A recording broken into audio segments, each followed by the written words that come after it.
toutes et à tous et ravi de vous retrouver pour ce nouveau numéro de Chrétiens au quotidien avec Mickey. Bonjour Mickey. Bonjour. Et Audrey. Bonjour Audrey. Salut Nicolas, ça va? Bon, ça va très bien, je te remercie. Suite à l'émission, la dernière émission que nous avions faite sur les dangers de la télévision, vous avez été très nombreux à nous écrire.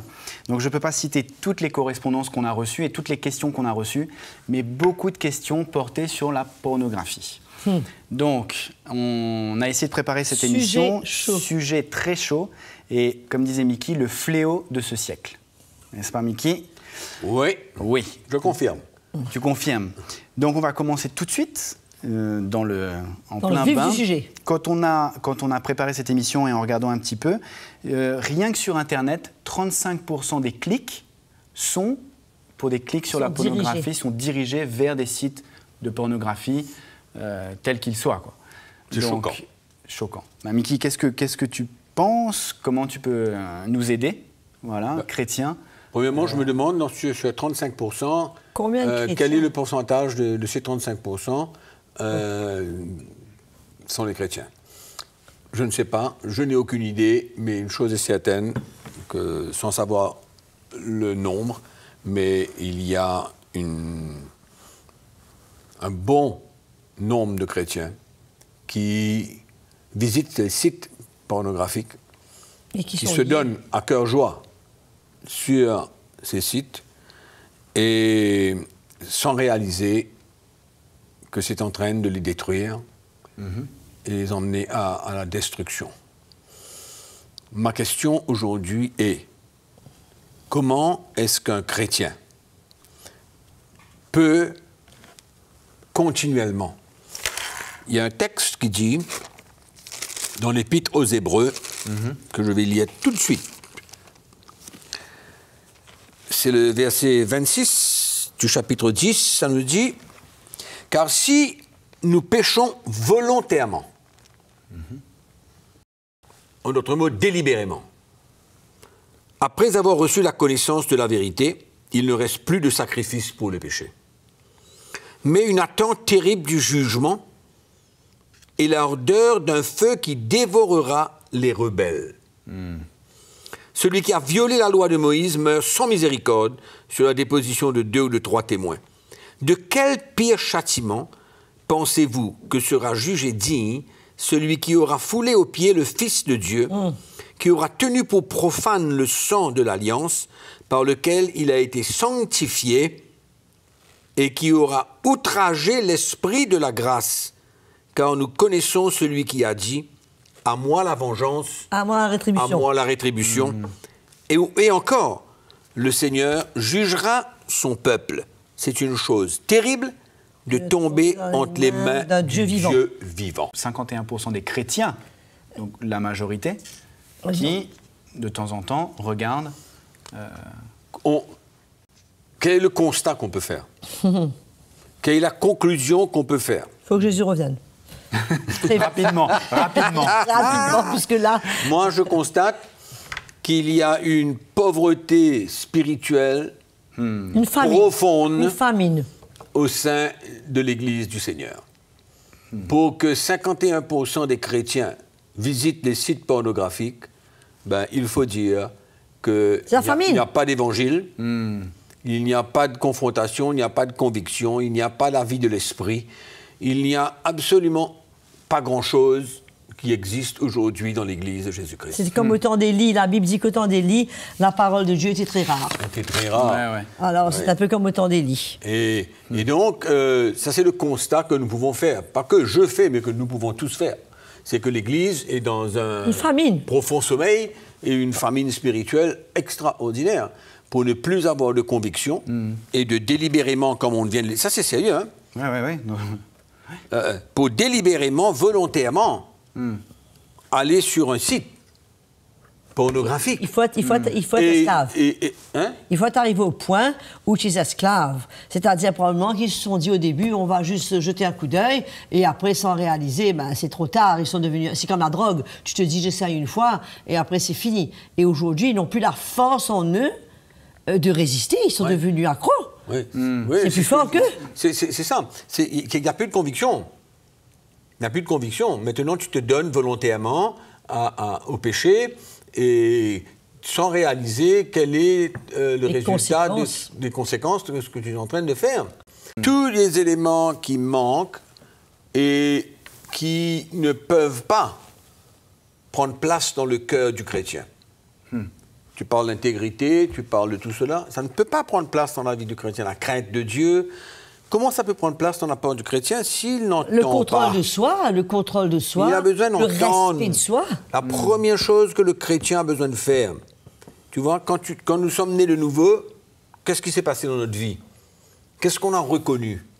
On a reconnu notre nature, on a reconnu notre état, on a reconnu notre pauvreté spirituelle, notre éloignement de Dieu. C'est ça qu'on a reconnu. Et il a eu une conviction de donner notre vie à Christ. C'est cette conviction-là qui, à mon sens, a disparu ou n'existe pas beaucoup au sein de l'Église aujourd'hui. Parce que les chrétiens, comment ils n'arrivent pas à se repentir? Et à continuer. Oui, c'est ça. Et à continuer. Ils vont à l'église, ils continuent, mais ils sont liés, quoi. Comment? Je crois pas qu'ils veulent pas être libérés. Je pense que d'une part, il y a d'une part, c'est plus fort qu'eux. D'autre part, ils auraient voulu peut-être en parler, mais ils ont honte d'en parler. Tu vois un pasteur aller voir un autre pasteur, lui dire, écoute, prie pour moi, puisque je suis un peu accro à la pornographie, etc., etc. Ce serait un petit peu gênant. Donc c'est très humiliant, c'est très gênant. Et le fait de ne rien dire, de ne pas pouvoir en parler, les garde encore plus captifs, puisqu'au fond d'eux, moi je pense certainement qu'il y a un cri de vouloir s'en sortir, quoi. Tu sais, on voyage souvent en Afrique, on a beaucoup de contacts et de relations avec beaucoup de pasteurs. Et ce que je ressens, c'est que le monde chrétien africain, bien qu'il soit souvent loin de la vérité de l'Évangile, mais quand le message de l'Évangile vient au cœur, je peux voir, je suis témoin de ce qui se passe dans la vie des pasteurs et qui viennent et qui ont une conviction de leur état et qui se repentent et qui veulent s'accrocher et revivre probablement ou alors vivre ce qu'ils n'ont jamais vécu, le vrai message. Et se sanctifier, finalement. Mais c'est pourquoi le pasteur africain, le chrétien africain, pour X raisons, il a moins de difficultés à s'humilier. Il a moins de difficultés à s'humilier. Et il cherche plus aussi. Il cherche à s'humilier, mais je crois que dans le plan de Dieu, il y a un temps pour toute chose. Et cet item-là qu'on parle de fléau du siècle, la pornographie, je ne sais pas comment Dieu va le faire, mais il y a bien un moment où le Seigneur va pouvoir emmener la vérité pour permettre aux pasteurs, aux chrétiens, de réaliser leur état et d'être libérés de ce fléau. Parce qu'ils ne réalisent pas les conséquences de ce qu'il y a dedans. Au fait, c'est affolant, puisque je faisais une petite étude dernièrement, et il y a un site pornographique, je ne citerai pas le site, mais qui est un site libre, qui est gratuit. Par jour, il y a 81 millions de clics sur ce site. Et ce site peut vous emmener sur... Il suffit d'être sur le site et de typer de différents mots, et ça t'emmène sur... imagine un enfant qui touche à la pornographie. Comment veux-tu que cet enfant puisse réussir à l'école? Comment ça va affecter sa relation avec les filles à l'école? Comment s'étonne aujourd'hui du nombre de viols, du nombre de meurtres qui se passent associés au viol? Mais tout ça est relié. Puisque l'enfant... Comment veux-tu qu'un enfant de 8 ans qui a vu une scène pornographique, il puisse aller étudier tranquillement et qu'il puisse voir une fille comme n'importe quel enfant de 8 ans devrait pouvoir voir une fille avec des yeux innocents? Mais ça, c'est une perversion à tous les niveaux. Tout, Et même de voir qu'il y a des couples qui peut-être ont des problèmes de la vie sexuelle, ils se disent c'est peut-être une bonne chose qu'on aille s'abonner sur un site pornographique et qu'on cherche des idées, que ça va nous aider dans notre vie de couple. Mais c'est la catastrophe, quoi. si on est rendu à ça, c'est vraiment... on ne sait plus quoi dire, quoi faire, puis ça touche les enfants. Ça touche les couples. Il y a des professionnels, des gens de haut niveau, des directeurs de société qui sont accros, qui sont obligés de quitter leur travail à une certaine heure. Ils ont besoin d'aller voir ou vivre quelque chose d'impur et ça a pris possession de leur vie. C'est pour ça que Mickey appelle ça le fléau du siècle. Et les chrétiens sont malheureusement dedans. Comment le chrétien peut ignorer ignorer ce plan du Seigneur pour sa vie? Comment des couples peuvent tomber d'accord, chrétiens, oui, des couples chrétiens, et ne réalisent pas l'auteur de tout ce programme? J'appelle ça le programme, le tout, hein, toute la pornographie, le programme. Comment on ne réalise pas l'auteur qui est derrière tout cela? Mais ça doit être la première chose que le chrétien comprend, une des premières choses. Mais comment il n'arrive pas à comprendre comment il peut aller s'affilier, s'identifier à quelque chose dont l'auteur est le diable, le prince de ce monde? Mais je n'arrive pas à comprendre.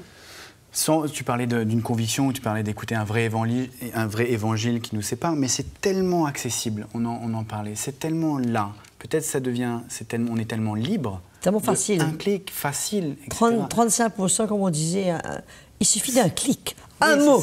Oui. Pas un clic, un mot. Un mot t'ouvre un monde. Il suffit que tu mettes un mot et ça t'ouvre un monde complet. Et il y avait un ami qui nous disait tout à l'heure que si Hollywood, je ne connais pas les chiffres, hein, si Hollywood produit 30 films par an, ben, il y a l'équivalence de Hollywood, mais sous forme de uniquement films pornographiques, hein, ben, eux, ils produisent 100 fois plus que Hollywood. Donc, leur message est maintenant, en plus que c'est pas seulement relation femmes et hommes, c'est à tout niveau, femmes et femmes, hommes et hommes.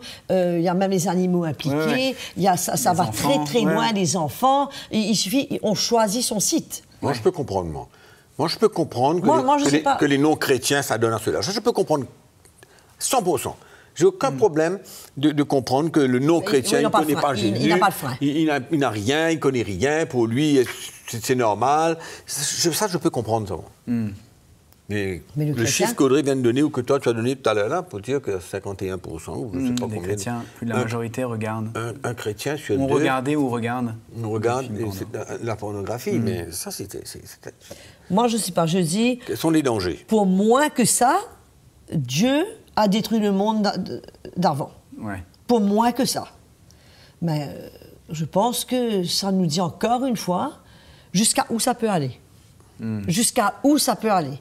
Ça vient nous rappeler encore une fois que nous sommes dans les derniers temps et que, bon, jusqu'à où ça peut aller. Et que le Seigneur, il faut absolument que le Seigneur revienne, c'est ce que je disais au début du programme. Il faut absolument que le Seigneur revienne pour arrêter tout ça, puisque sinon, ça va où? On ne sait pas où ça va se terminer, mais une chose est certaine, c'est que ça ne va pas s'améliorer. Ça, on est bien d'accord avec tout ça. Hein. Mais bon, allons prendre un petit sujet, peut-être, là, tu parlais de couple, toi. Oui. Moi, on dirait que le mari chrétien.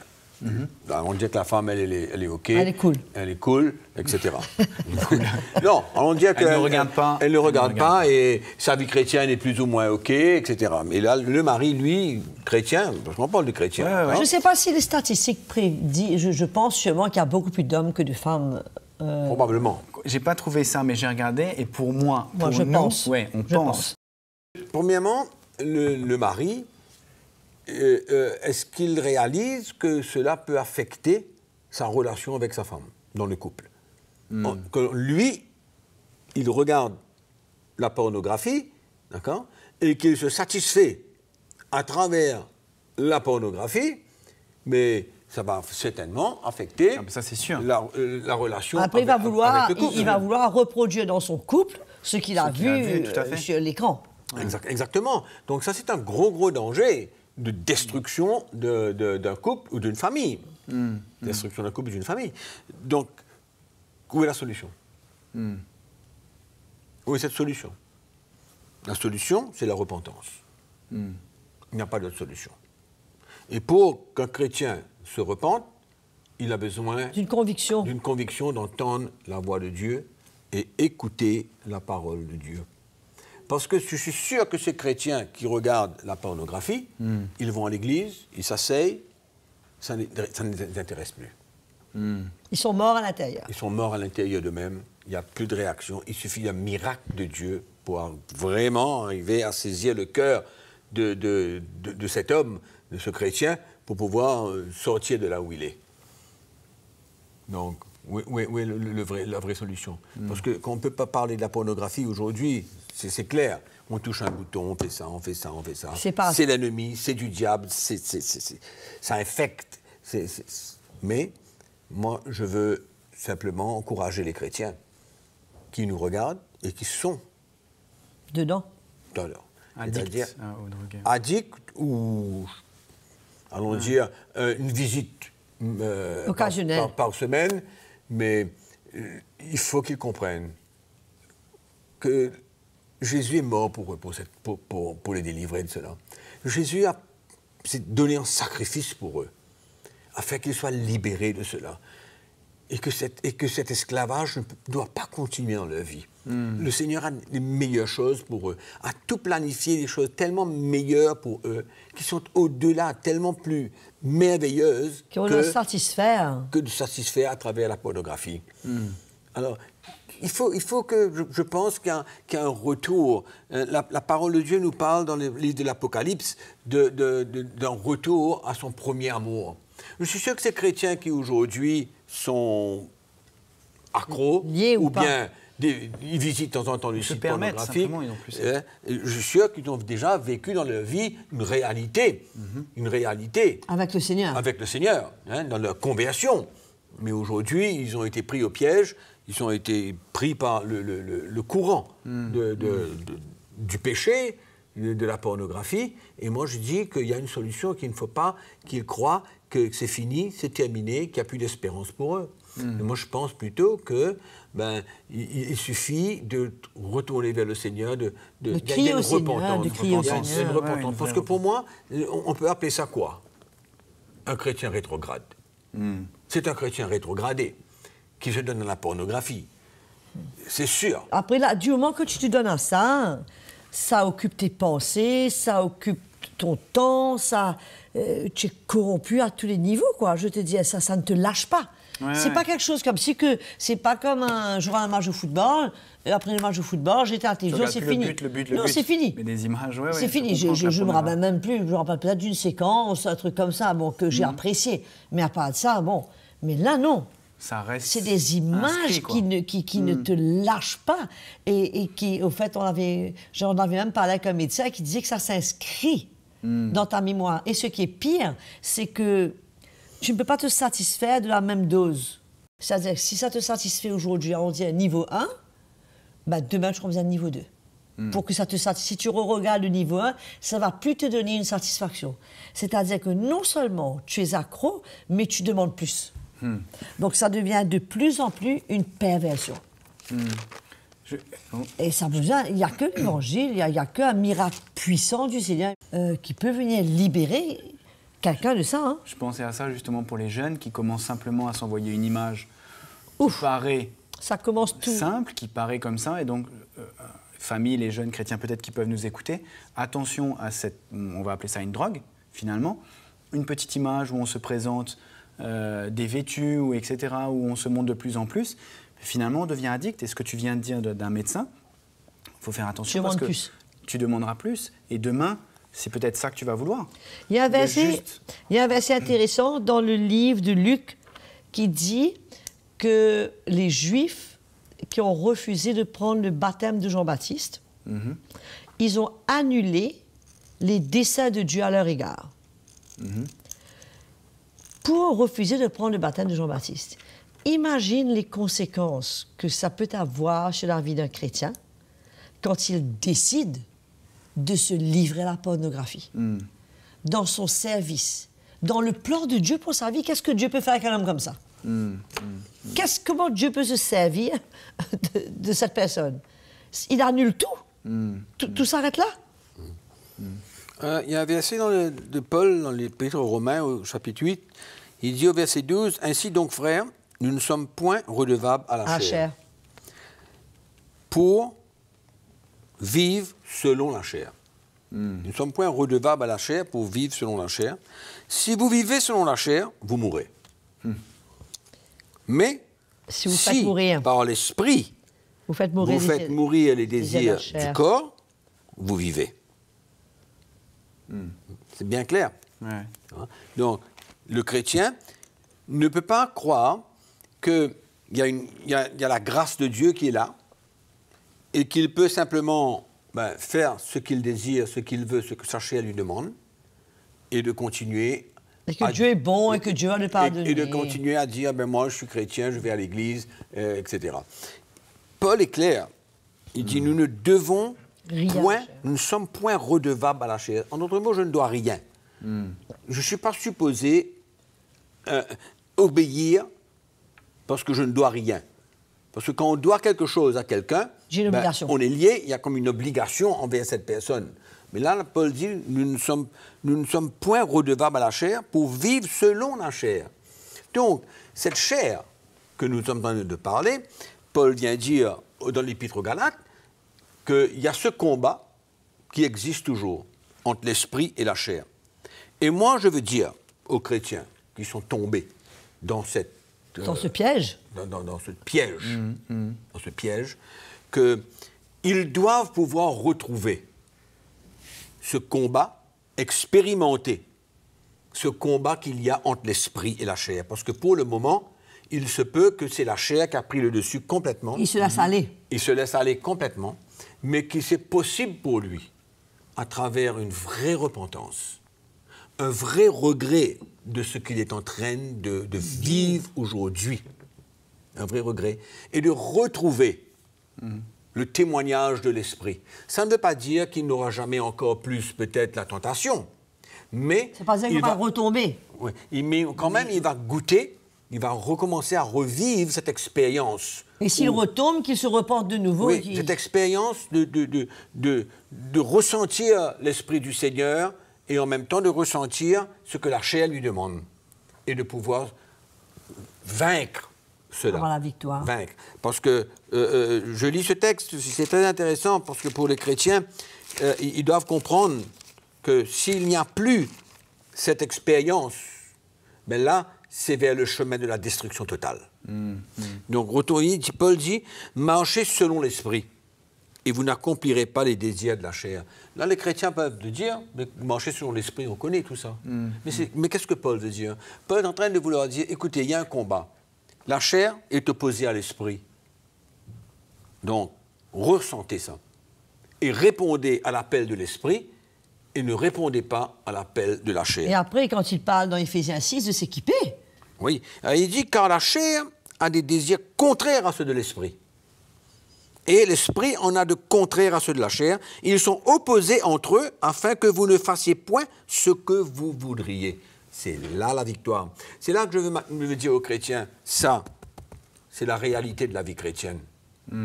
C'est vrai, vous avez des faiblesses. C'est vrai, vous êtes dans le péché, mais il ne faut pas s'arrêter là.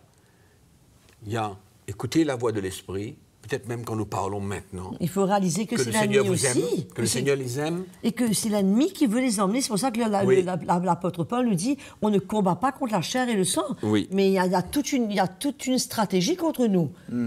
Oui. Et qu'on doit prendre conscience de ça. Oui, mais là il faut. Moi, je dis que maintenant même, le Seigneur peut parler à ces chrétiens qui sont là, qui écoutent, allons dire, ils sont dans le péché à travers la pornographie, que le Seigneur les aime et qu'il veut qu'ils retournent et qu'ils regoûtent à ce premier amour et qu'ils mettent un terme à cette abomination qui est terrible pour les détruire. L'ennemi a un plan pour les détruire, mais que Jésus est en train de tendre la main encore pour revenir vers lui et regoûter à ce premier amour et regoûter à cette vie de l'esprit. Et pouvoir... que le Seigneur est prêt à les pardonner. Oui, et de se repentir, de se dire, Seigneur, c'est vrai, là où je suis, j'ai failli, ma vie est comme ça, mais pardonne-moi. Le Seigneur est prêt à les pardonner et à retrouver cette vraie communion avec le Seigneur et sortir de cet état d'être un chrétien rétrogradé et de redevenir un chrétien qui porte la vie du Seigneur. Moi, je crois qu'il y a de l'espoir, il y a de l'espérance, le Seigneur est là pour eux. Et même si il s'agit d'un mari chrétien, peut-être que c'est une occasion extraordinaire pour lui de se repentir auprès de sa femme. Bien sûr. Et d'ouvrir son cœur et de dire, écoute, chérie, c'est là où j'étais, je me suis repenti au Seigneur, je crie au Seigneur et je veux que tu m'aides. Et c'est une occasion extraordinaire pour lui de pouvoir partager son cœur avec sa femme et avoir le soutien. Et même s'il a des responsables, le partager, puisque plus on garde les choses sous le tapis, plus l'ennemi règne. Et donc, je crois que c'est très important de pouvoir être transparent et de partager ses luttes. Et que le Seigneur puisse nous aider non seulement à travers sa parole, mais aussi à travers nos frères, à travers nos sœurs, à travers notre femme, et afin qu'on ne soit pas seul dedans et qu'on puisse... L'important, c'est qu'on ait la victoire. Fantastique. Fantastique d'écouter ça, de ce que vous partagez. La conviction, moi je crois, enfin j'ai ressenti que peut-être qu'il y avait beaucoup de téléspectateurs qui étaient addicts à ça et qui vivaient ça. Et quand tu parlais, Mickey, j'ai l'impression qu'en tout cas l'Esprit de Dieu parlait et qu'il mettait une conviction dans certains téléspectateurs. Dans leur cœur, oui. Et qu'ils ouvrent leur cœur, que ce soit le moment pour eux, s'ils viennent de réaliser ce que tu as partagé, ce qu'on vient de partager, que ce soit le moment pour eux de se repentir. Et si donc personne n'a à se partager, qu'ils écrivent à Mickey, il n'y a pas de problème. Exactement. Mais moi, j'ai ressenti vraiment une conviction et que ces personnes-là aient ce désir de repentance vis-à-vis du Seigneur, vis-à-vis de leur vie, de leur famille, qu'ils fassent vis-à-vis du Seigneur. Et que le Seigneur agira. Et que la vie changera complètement. J'espère sincèrement que cette émission, et j'en suis persuadé, que cette émission vous a challengé, vous a touché. N'hésitez pas à nous écrire, n'hésitez pas à écrire sur des sujets aussi brûlants qui peuvent vraiment... où vous ayez beaucoup de difficultés dans votre vie de tous les jours, à écrire à Mickey et à Audrey, à écrire à l'émission. On essaiera de vous aider. Merci beaucoup, Audrey. J'étais très heureuse d'avoir pu être là et j'espère que ce programme aidera les sœurs et les frères en Christ à prendre conscience de l'appel de Dieu dans cette situation. Exactement. Merci beaucoup, Mickey. Mon plaisir. Si ça peut ramener les chrétiens à reprendre cette communion avec le Seigneur, c'est le but. J'en suis persuadé, Mickey. Ce qu'on a partagé, je suis persuadé que ça ramènera des chrétiens sur le bon chemin. Je vous remercie beaucoup d'avoir suivi cette émission et on vous dit à très bientôt pour une nouvelle émission. Merci beaucoup et au revoir.